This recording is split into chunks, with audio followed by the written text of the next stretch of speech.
waarom staan hy so ver weg? En hou hy verborge in tye van benoudheid.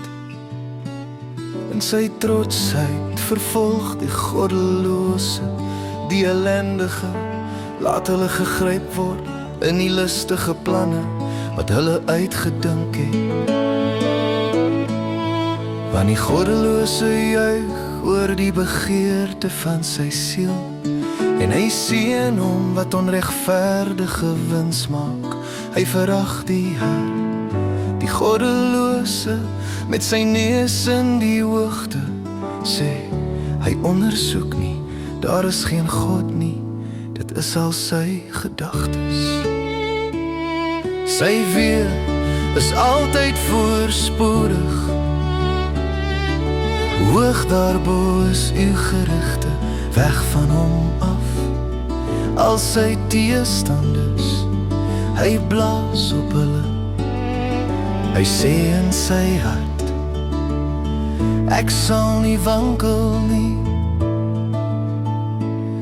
Van geslag tot geslag is ek die een wat nie in die ongeluk sal wees nie.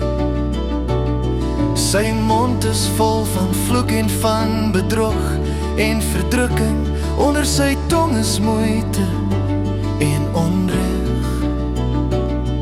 Hy sit in die hinderlaag by die dorpe, in skuilplekke maak hy die onskuldige dood. Sy oë loer op die ongelukkige, hy loer in die skuilhoek soos 'n leeu in sy leeblik.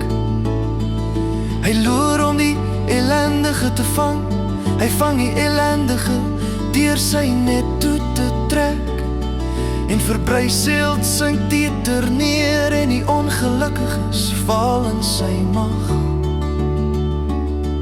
Hy sê in sy hart, God vergeet dit. Hy verbarg sy aangesig, vir ewig sien hy dit nie. Staan op, Heer o God, hyf uw hand op, vergeet die ellendiges nie. Die goddelose, waarom verag hy God, en sê in sy hart, hy soek dit nie. Hy het gesien, want hy aanskou die moeite en verdriet, sodat 'n mens dit in die hand sal gee aan. Hy gee die ongelukkige dit oor, hy was 'n helper van die wees.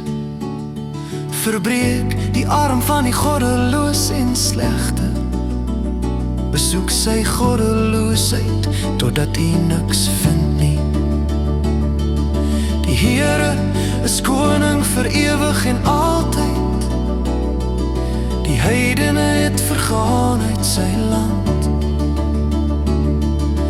Heere, hy het die begeerte van die ootmoediges gehoor, hy sal hulle hart versterk, hy oor sal luister, om aan die wees en verdrukte reg te doen. Geen mens uit die aarde sal langer voortgaan om skrik